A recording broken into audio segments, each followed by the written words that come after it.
Hi, my name is Brittany Trailer, and I am in UIS's COM 112 oral communication class, and I just wanted to go over Mackenzie's video about the aging population in prisons and how nursing homes are a viable solution for prisoners.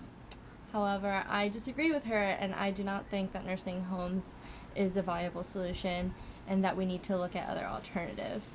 So to go over this, I kind of want to go over the aging population statistics in prisons, as well as our budget allocations, where our tax money is being spent, how the budgeting is working in prisons, and then I also want to just reiterate how nursing homes are not a good solution and my reasonings as to why they're not good.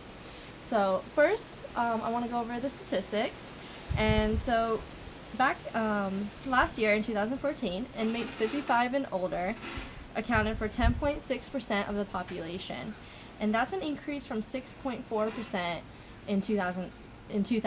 So that in and by itself is a very big increase.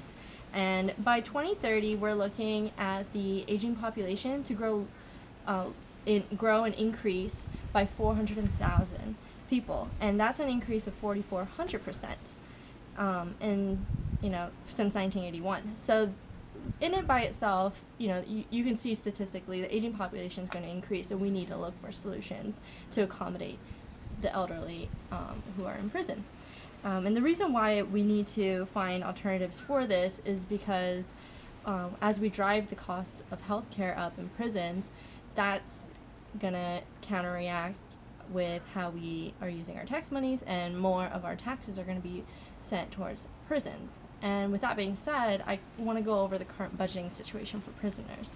Right now, there's 40 states participating in prison system, and within those 40 states, we're looking at $39 billion annually used to help upkeep prisons, which can include security, food, clothing, education, recreational activities, and such. Annually, that's about $31,286 per inmate. That is a lot of money, and to concentrate more directly towards the percentages, I'm going to look at the California prison system. 50% of it goes to security, and the other 50% is pretty much evenly distributed among education, food, clothing, administration, psychiatric, transportation, parole, medical, welfare, and religious activities. So looking at how our budgeting is $39 million and how 50% of it goes towards security, one viable solution could be to decrease the 50% by using technological advances that we currently have, installing more cameras, reducing the staff because we improved the security, using more secured gates and such things as that. Another thing we can do is reduce luxurious funding, which is reducing the AC or reducing the heat. Also recreational activities, reducing the budget for that, and cut budgets in religious activities and whatnot. I understand the welfare for our prisoners are important, but we need to find other ways to reallocate our budgeting so that we can find alternatives.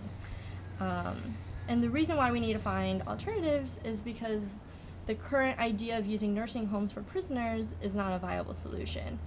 And I'm not the only one who thinks this way. Christy Dyroff, the Director of Communication for the National Organization for Victim Assistance, also agrees that nursing homes might not be the best solution because reoffending among prisoners are very, very high. And so we have to look at it statistically and see that even if we wanted to put inmates into a nursing home, there's a good possibility that they're just not eligible. They're in prison for reasons that are, of high concern. Otherwise, they would be in the jail system. So we have to think about the safety of our current elders who are in nursing homes because they would be coinciding with these inmates. Is the safety of the current elders high, or is it too low? Like, we need to put their safety first since they're not the ones in prison. With that being said, they've done some trials with nursing homes and have found a lot of things that are failing. There was one incident where they had to take 2 inmates back and transfer them back into the prison system because of behavior problems that they were having at these elderly homes. And again, there's a large population of prisoners who are just not eligible to be outside of the prison because of safety issues. So with that being said, my solution, or my solution to this would be possibly finding eligible prisoners who have served at least 75 to 80% of their time, and then seeing if they would be eligible for maybe parole. But I don't think that we should be having them in nursing homes coinciding with other elderlies who are possibly more than likely not comfortable having inmates as roommates. So with that being said, I went over the aging population statistics. There's no denying that it's increasing and it will continue to increase. I went over the budget allocations, how it's currently being spent, where our tax monies are going, and how we should relocate it to find a viable solution within the prison system, and how nursing homes is not a great solution because of the safety concerns and ineligibility of inmates. And so we need to find other options, whether that's budget allocations or maybe having some of the inmates go through parole. So thank you for listening to my ideas, and I hope you enjoyed it. Thank you.